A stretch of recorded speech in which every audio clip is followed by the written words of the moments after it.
आज देखो क्या हो रहा है पूरी दुनिया में। पूरी दुनिया में आज हीलिंग की जरूरत है।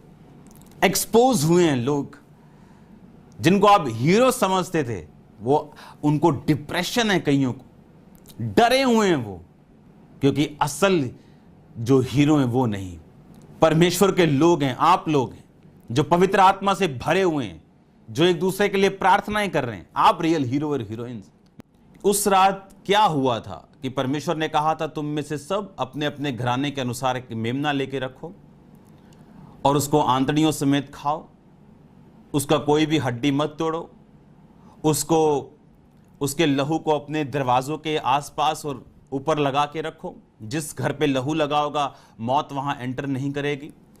और उस रात जो रोगी थे, जो निर्बल थे, वो हीलिंग उन्होंने रिसीव की। इंस्टेंट हीलिंग हुई। किसी की हड्डी में प्रॉब्लम थी, वो गायब हो चुकी थी। किसी के पेट में कैंसर था, वो गायब हो चुका था। किसी के लंग्स में कैंसर था, वो गायब हो चुका था। क्योंकि जिस तरह की लेबर जॉब वो करते थे, इट इज इम्पॉसिबल कि उनमें से कोई भी रोगी ना हो, क्योंकि वो लाखों लोग थे। और उस रात कुछ ऐसा हुआ जो उन्होंने पहले कभी नहीं देखा था। एक मास हीलिंग हुई, बड़ी चंगाई हुई।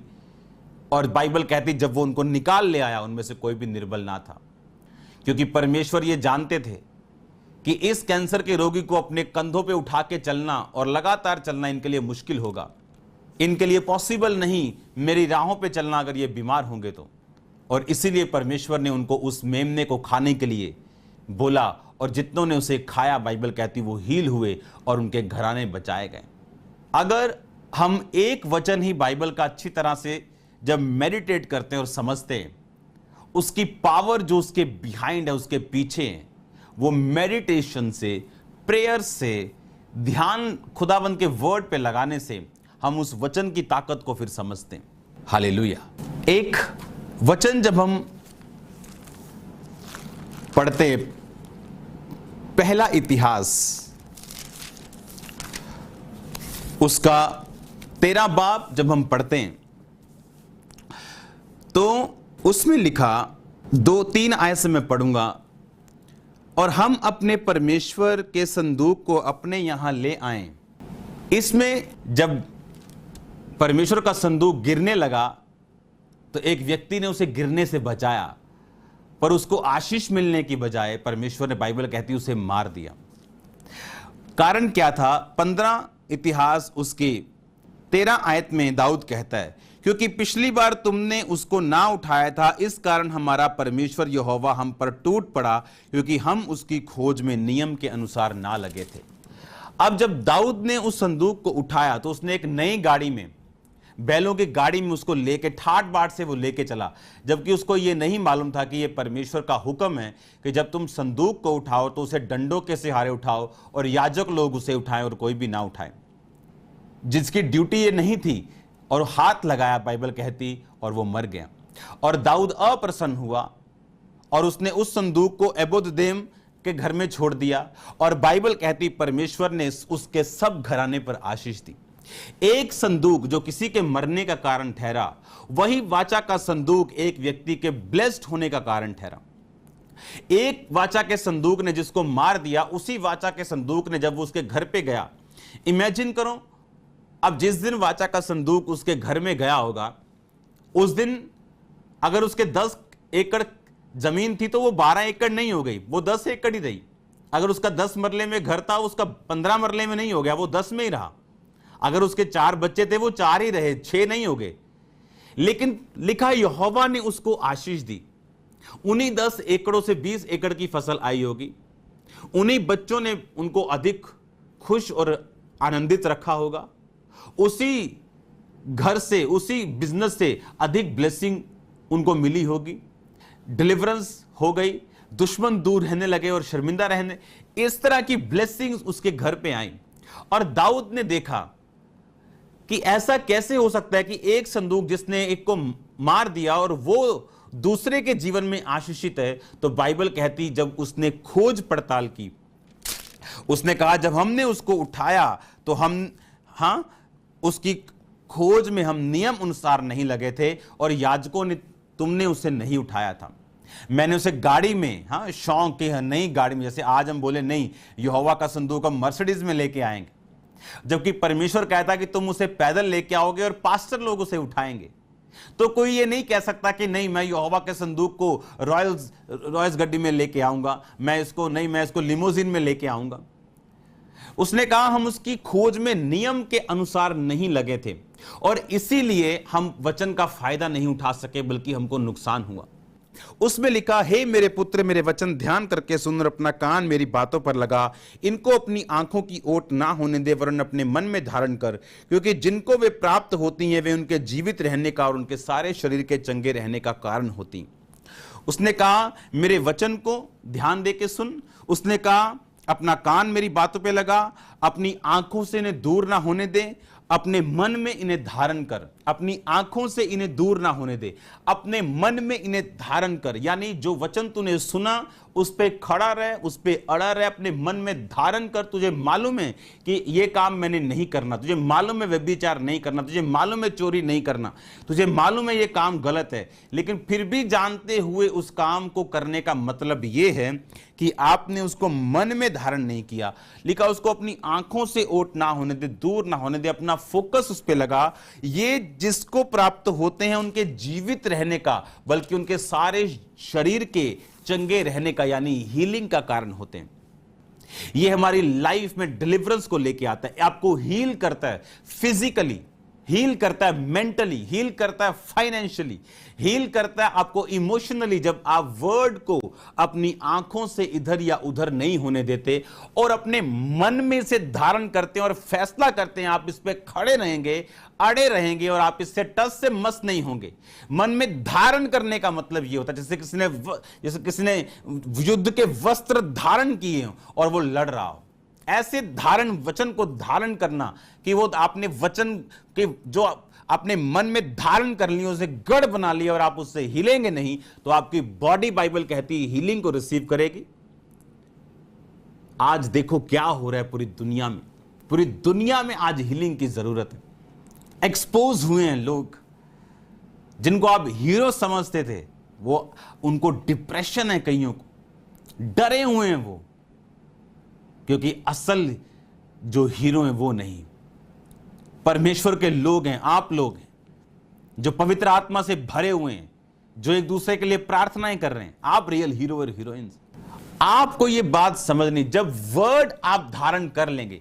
हमने टेस्टिमनी सुनी, क्या हुआ, कहते प्रभु भोज लेने के बाद वॉमिटिंग स्टार्ट हुई और सेकंड थर्ड डे रसौलियां यूट्रस से बाहर। आप जानते हैं कि एक है वचन को सुनना, एक है वचन को धारण करना। जब मैं मसीह में आया, तब जब मेरे को बाइबल मिली तो मुझे बोला गया, ये नया नियम मिला मुझे, शायद यहां पढ़ा हो, ऐसा नया नियम मुझे मिला और मुझे बताया गया कि मत्ती जब पहला हम पढ़ते हैं तो मुझे 17 आयत पढ़ने, 1 से 17 आयत पढ़ने के लिए नहीं बोला गया, बोला कि 18 से पढ़ना, क्योंकि 1 से 17 वंशावली, अब्राहम की संतान, दाऊद की संतान, यीशु मसीह की वंशावली। अब्राहम से इसहाक उत्पन्न हुआ, इसहाक से याकूब उत्पन्न हुआ, हां ये वंशावली। और इस वंशावली में अगर आप ध्यान से पढ़ें तो सब बंदे हैं, बंदों का नाम है, और गिनी चुनी औरतों का नाम है। अगर बंदे यहां पे 100 हैं तो औरतें 3 हैं, पर कौन है वो औरतें आपको मालूम? जिन्होंने वर्ड को अपने मन में धारण किया। लिखा सलमोन और राहब से बोअज उत्पन्न हुआ, बोअज और रूत से ओबेद उत्पन्न हुआ। रूत का नाम आता है इसमें, मरियम का नाम आता है। ये कौन औरतें थी? जिन्होंने वचन सुना नहीं, वचन धारण किया है। आपको हीलिंग की जरूरत है। क्यों? क्योंकि कुछ का रेप हुआ है, कुछ इमोशनल पेन में लड़कियां, बहनें, हां कुछ मैरिज ट्रबल में, कुछ इमोशनल ट्रबल में। और मैं आपको बता देता हूं, फिजिकल हीलिंग से भी कई बार इमोशनल हीलिंग ज्यादा जरूरी है। जब इंसान इमोशनली बीमार होता है, उसकी ब्लेसिंग्स उसे किसी काम की नहीं लगती। और क्यों आए प्रभु यीशु मसीह? मैं कह रहा हूं वो औरतों के लिए आया। बाइबल कहती औरत ने पाप किया और श्रापित कर लिया अपने आप को। किसने? हवा ने।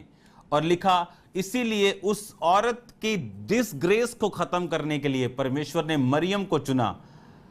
उस औरत की वजह से शर्मिंदगी आई थी और मरियम की वजह से फिर आनंद आया और प्राउड आया। जिस जिस औरत ने परमेश्वर के वर्ड को पकड़े रखा, मन में धारण किया, रूत को कितने दुख सहने पड़े होंगे। जब उसकी जेठानी चली गई वापिस, जब न्योमी ने कहा कि चली जाओ, तुम्हारे पति मर गए, मेरा और कोई बेटा नहीं, मेरा तुम्हारा ससुर भी नहीं रहा, और लिखा उसकी जेठानी चली गई। पर रूत को यह मालूम होते हुए कि सारी उम्र इस बुढ़ी सास की सेवा करनी पड़ेगी और दुखी रहना पड़ेगा, जबकि मैं अपने देश में जाके शादी करके अपनी लाइफ को नॉर्मल कर सकती हूं, और फिर भी उसने परमेश्वर के वचन को नहीं छोड़ा। क्यों? उसे मालूम था कि उस देश में यहोवा की आराधना करना नसीब नहीं होगा, मुझे फिर से उसी उनके देवताओं की आराधना करनी होगी। और बाइबल कहती वचन को अपनी आंखों से ओट ना होने दे। सर्कमस्टेंसेस क्या हैं कोई मायने नहीं रखते। अगर आसान सर्कमस्टेंसेस ही हर वक्त हो तो परमेश्वर क्यों बोले आंखों की ओट ना होने दे? क्योंकि वो आपके सर्कमस्टेंसेस, आपकी परिस्थितियां ही वो ऐसी रखेगा कि आप आंखों की ओट होने नहीं दोगे। पर उसने कहा इसको आंखों की ओट ना होने देना, वरन इसको अपने मन में धारण मतलब इसको युद्ध की तरह, हथियार की तरह धारण करना, क्योंकि तुम्हें लड़ना पड़ेगा। और रूत लड़ी, बाइबल कहती, और उसका नाम वंशावली के अंदर है। कुछ ही औरतें हैं जिनका नाम इस वंशावली के अंदर है। मरियम उनमें है, उनमें रूत है, कुछ ही औरतें। आप पढ़ना इसको, 1 से लेकर 17 आयत, मत्ती 1 से 17। वो औरतें जिन्होंने परमेश्वर के लिए स्टैंड लिया। मरियम ने ये नहीं कहा दूत क्या पंगा दे रहा है मेरे को, मैं क्या करूं यीशु मसीह, मेरी अभी एंगेजमेंट हुई है, जब लोग सुनेंगे मैं पहले ही प्रेग्नेंट हूं, आजकल तो फैशन है। उसने कहा जब लोगों को मालूम होगा मैं प्रेग्नेंट हूं एंगेजमेंट के बाद, तो ये उसके पत्थरवा, उसकी मौत का कारण ये बन सकता था। और उसने ये नहीं कहा दूत रुक जा, मेरी शादी होने दे, मैं पति को बोलूंगी मेरे अभी पास मत आ, पहले मुझे पवित्र आत्मा के द्वारा बेबी को पैदा करने दे। हमें लगता है गॉड्स टाइमिंग रॉन्ग है, कि प्रभु ने अगर यही करना था तो तब क्यों नहीं किया, ऐसा क्यों नहीं किया। उसको मालूम है वो क्या कर रहे हैं। और लिखा मरियम ने अपनी जान पर खेला, रूत ने अपनी जान की परवाह नहीं की। और जिन्होंने अपनी जान की परवाह नहीं की वो इस वंशावली में ऐड हैं, दूसरे नहीं। आज वो पेन्स में, आज उनके घर वाले उनको सेक्सुअली उनको एक्सप्लॉइट कर रहे हैं, उनको रेप कर रहे हैं, उनका शोषण कर रहे हैं। बहुत सी फैमिलीज में डिस्टर्बेंस है, और जीसस क्राइस्ट आपको हील करने के लिए आए। इसीलिए उसने औरत को ऊंचा किया मरियम के द्वारा। यानी जो वचन को धारण किए रहते हैं उनकी लाइफ में ये रिजल्ट को पैदा करता है, हीलिंग को पैदा करता है। आप कभी इमोशनल बीमारी में नहीं रह सकते, पेन में नहीं रह सकते अगर जीसस क्राइस्ट के वर्ड को आप एक्सेप्ट करें। जो वचन कहता है अगर आप कंप्लीट करें, वो आप नहीं रह सकते फाइनेंशियल पेन में, फिजिकल पेन में, इमोशनल पेन में, स्पिरिचुअल पेन में, दुष्ट आत्मा के दर्द में आप नहीं रह सकते, रिजेक्शन के पेन में आप नहीं। परमेश्वर आपको डिलीवर करेगा, आपको हील करेगा। और यही वचन कहते हैं उनमें से कोई भी निर्बल नहीं था जिसने यीशु मसीह को खाया और पिया, मेमने को खाया और पिया। अगर आज हम उसके ब्लड को ले रहे हैं, उसके बदन को ले रहे हैं, इसका मतलब हम एक्सेप्ट करते हैं कि वो मेरे लिए मारा गया और गाड़ा गया, और मैं अपनी लाइफ परमेश्वर के अनुसार बिताने के लिए तैयार हूं। और उसने कहा वो तेरे शरीर के चंगे रहने का कारण होगी, वरन तेरे सारे शरीर के हील होने का वो कारण होगी। उसने कहा जिनको वो प्राप्त होती वो उनके जीवित रहने का, वरन उनके सारे शरीर के चंगे रहने का कारण होती। अगर ये वर्ड हम धारण करें और हमें मालूम है कि जीसस क्राइस्ट की ये विल है कि वो मुझे हील करे, ये उसकी इच्छा है कि वो मुझे चंगा करना चाहता है, मेरे शरीर को चंगा करना चाहता है, मुझे जीवित रखना चाहता है। जब हम उसकी इच्छा को समझ जाते हैं तब हम उसे प्रसन्न करते हैं और उसके वचन पे चलते हैं। और बाइबल कहती है अगर तू इसे आंखों की ओट में, हाँ, आंखों से ओट इधर उधर ना होने दे, जब परीक्षा आए तो इधर उधर ना होने दे, धारण करके युद्ध के वस्त्रों की तरह इसे धारण करके रखें, इसे हटाए नहीं, इसे उड़ाए नहीं। तो उसने कहा वो डिलीवर करेगा तुमको, वो हीलिंग देगा तुमको, तुम्हारे घराने को, तुम्हारे मन को, तुम्हारी आत्मा को, तुम्हारे फाइनेंस को, और ये परमेश्वर का वचन डिलीवर करेगा और तुम्हें चंगा करेगा। 12 साल की लहू बहने वाली औरत जिसने हीलिंग ली, वो सिर्फ शारीरिक बीमार नहीं थी, वो फाइनेंशियल रोगी हो चुकी थी, क्योंकि बाइबल कहती है उसने अपना सब कुछ व्यय कर दिया था। अपना घर बेच चुकी होगी, अपने खेत बेच चुकी होगी, अपनी प्रॉपर्टी, अपने गहने, अपनी कीमती वस्तुएं, लेकिन बाइबल कहती है उसकी कंडीशन और बुरी हो चुकी थी। इमेजिन करो एक व्यक्ति ने अपनी बीमारी के लिए सब कुछ बेच दिया हो कि जान है तो जहान है, और फिर भी जान ना बचे। वो किस तरह की इमोशनल पेन में होगा, किस तरह की मेंटल पेन में होगा। इमेजिन करो जब एक व्यक्ति को कोढ़ होता था तो उसे अपने घर वालों के साथ रहने की आज्ञा नहीं होती थी। अगर वो बिजनेस चला रहा है और उसका मेन बिजनेस पर्सन वही है, तो भी उसको उस बिजनेस को छोड़ना पड़ता था। वो फैमिली फाइनेंशियली सफर करती थी, वो फैमिली फिजिकली सफर करती थी, इमोशनली वो बंदा सफर करता था, पेन में, दर्द में रहता था कि अपनी फैमिली से दूर, पहाड़ों में, नगरों में दूर रहना, उजाड़ों में रहना, उनके पास ना आ सकना, उनसे मिल ना सकना। इमेजिन द पेन, पेन को इमेजिन करो क्या होती होगी वो। अगर उसका चला चलाया बिजनेस है, उसे छोड़ के जाना पड़ेगा, उसकी फैमिली को छोड़ के जाना पड़ेगा। अगर 2 दिन पहले बच्चा हुआ है उसको छोड़ के जाना पड़ेगा, अगर 2 महीने पहले शादी हुई तो उसको छोड़ के जाना पड़ेगा। और वो परमेश्वर के पास आके कह रहा है कि लॉर्ड, अगर तेरी इच्छा है मुझे चंगा करने की तो मुझे छू और चंगा कर। परमेश्वर ने कहा ऑफ कोर्स, यानी मैं चाहता हूं, ऑफ कोर्स आई वांट।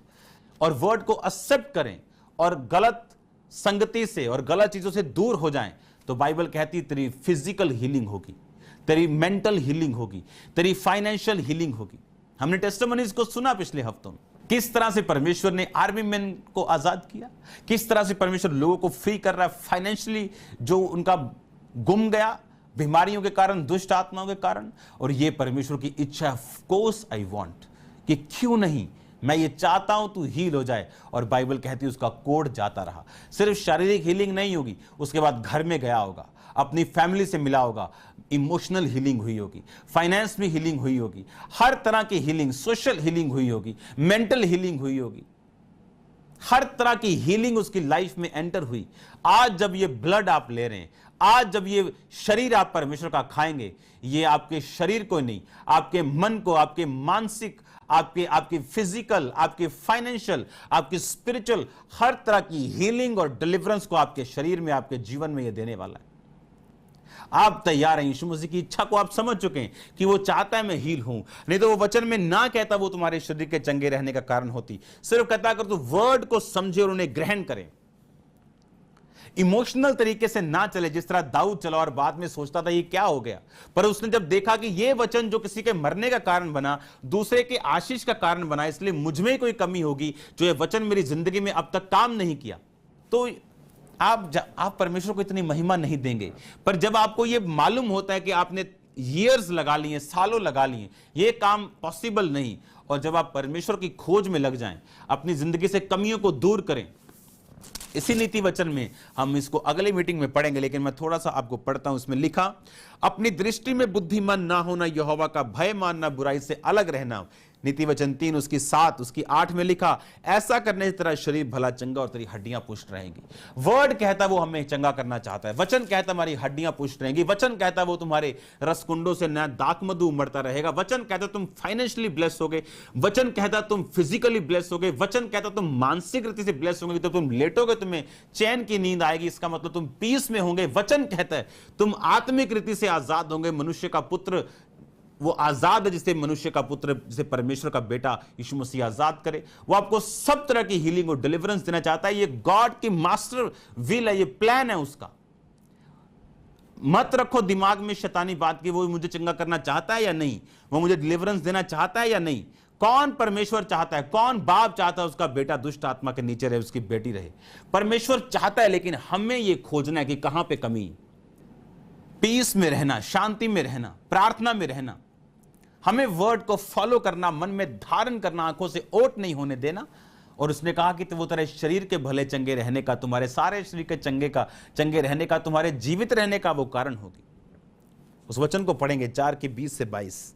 वरन जिनको, क्योंकि जिनको वे प्राप्त होती हैं, नीति वचन 4 उसकी 22 आयत, क्योंकि जिनको वो प्राप्त होती हैं वो उनके जीवित रहने का और सारे शरीर के चंगे रहने का वो कारण होती हैं। अगर आपके पास इंग्लिश बाइबल है उसको पढ़ो और इसको ऊंची आवाज में सब जन पढ़ो, सब जन पढ़ो इसको, अपने आस पड़ोस सब लोग। 20 आयत से, हे मेरे पुत्र, मेरे वचन ध्यान करके सुन और अपना कान मेरी बातों पर लगा, इनको अपनी आंखों की ओट ना होने दे, वरन अपने मन में धारण कर, क्योंकि जिनको वे प्राप्त होती हैं वे उनके जीवित रहने का और उनके सारे शरीर के चंगे रहने का कारण होती हैं।